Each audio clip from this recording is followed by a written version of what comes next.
First of all, ladies and gentlemen, thank you for that warm welcome, and can I begin my remarks by acknowledging the traditional owners of the land on which we meet and pay my deep personal respects to elders past and present. I make that acknowledgement very proud indeed that Victoria has taken the most significant steps towards Australia's first treaty with Indigenous Australians, a point of pride for myself and indeed I think all Victorians. There are a long list of acknowledgements and I'm going to go through a few of them because where we're standing right now is the collective effort of so many people over such a long period of time. Before I do that though, I want to find fault with a couple of points that John made. First of all, never apologise to the Sydney-siders. Never. Because they so rarely apologise to us. Never. This is, without a doubt, a preeminent space. Whether it's the preeminent space, we'll have to wait and see. What happens here will be, I think, the ultimate judge of that. But as I stand here looking over this fantastic crowd, this is such a beautiful centre of knowledge and wisdom and learning, and it is everybody's. And that's the most important thing. It belongs to each and every one of us. That, ladies and gentlemen, is a great and generous act. And I'll come back to how it is all possible. The second thing I wanted to find fault with John is I don't reckon John has ever walked into a meeting not knowing exactly how much money he needed, nor do I think he's ever left one without getting it. But I remember that meeting very well. And it is fair to say that John's infectious enthusiasm for this project really meant that for James and I, on behalf of our team, as it were at the time, we really had no choice but to sign on. And so, not often are election commitments made at institutions like this, right in the centre of Melbourne, not necessarily connected to winning the election, but it was a very worthy promise and one that we were very happy to begin the work of delivering in our very first budget in 2015.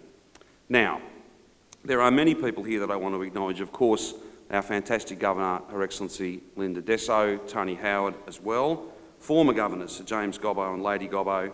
Alex Chernoff is here as well, and I noted on my way in, I think the last time I was in and around this space was in fact Alex's farewell function. It looked very, very different to this. It was a great night, but it looked very, very different to this. The point of comparison is not lost on any of us who had the privilege of thanking Alex for his service to our state.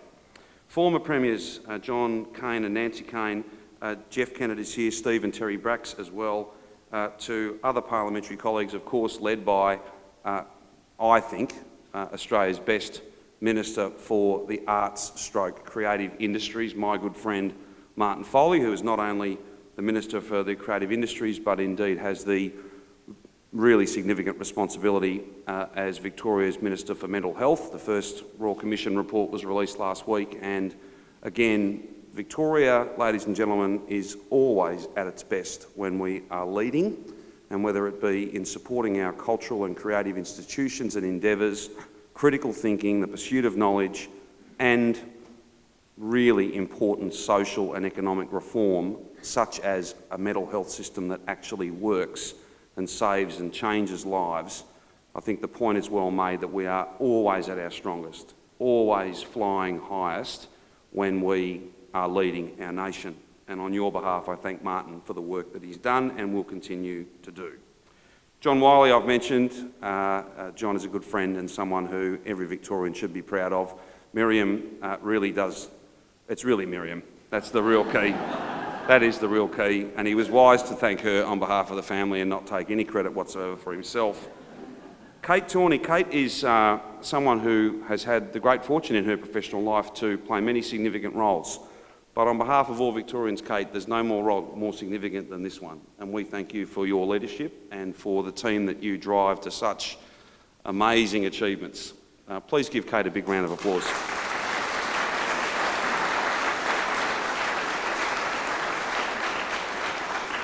Many of those who are in a unique partnership, although not that unique for Victoria when you really think about it, are here this evening. Those who gave so generously on behalf of their families, their foundations.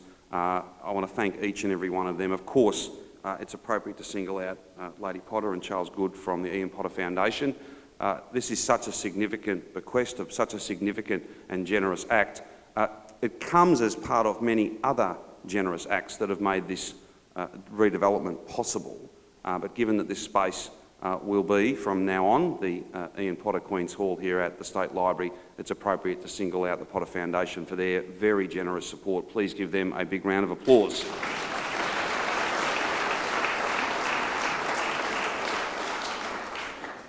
In preparing for this evening, I did come across a 39-page lecture that Sir Edmund Barry gave to mark the completion of the library's, as it was known then, Great Hall.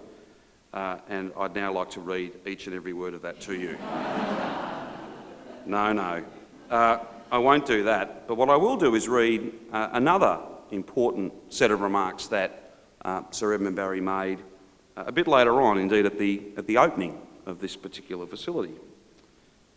It strikes me as likely that some of you will look in the years on and that your descendants may feel a not unworthy pride in the recollection that you, in your day, assisted to build this hall. He was, of course, speaking to each and every one of the workers who had done, from stonemasonry through to painting, had actually delivered that gem as it was then. I think it's appropriate with those words at the beginning that we again now pause and show our appreciation for project managers, architects, designers, those who've delivered such a fantastic outcome, but most loudly, let's thank all of those tradesmen and women who have built this.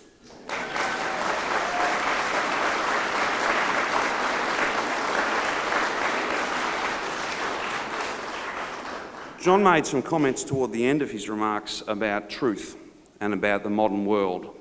And it seems strange that we could be sitting here just on the cusp of 2020 and have to talk about the notion of agreed facts.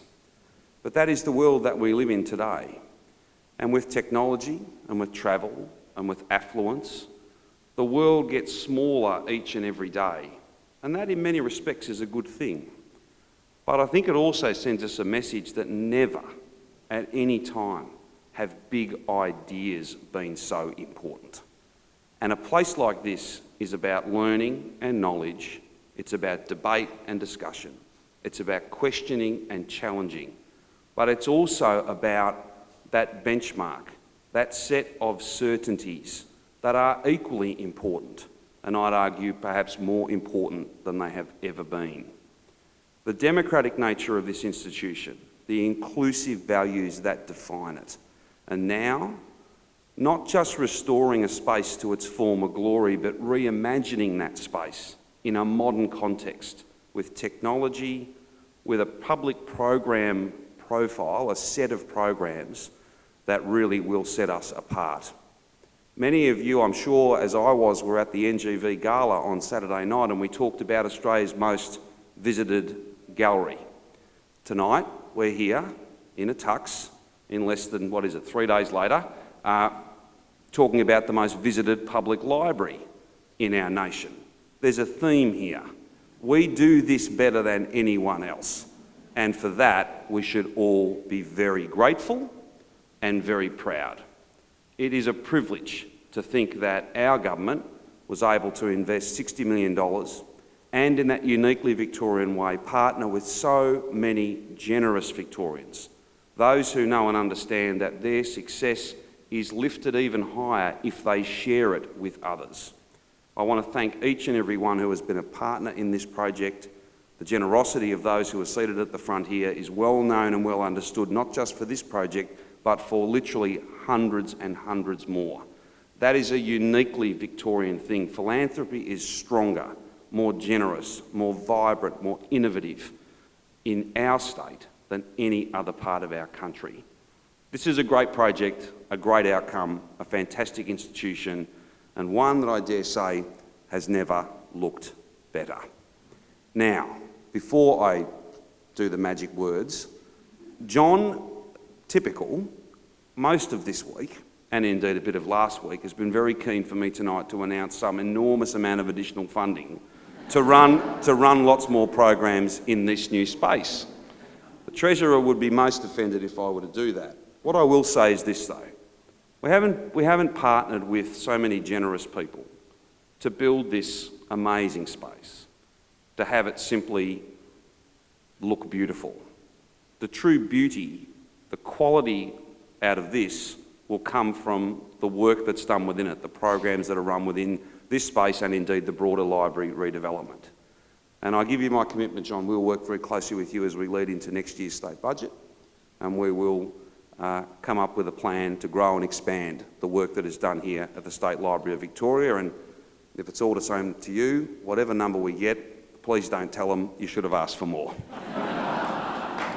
It is now my considerable pleasure, my great honour, to declare open the Ian Potter Queen's Hall at the State Library of Victoria.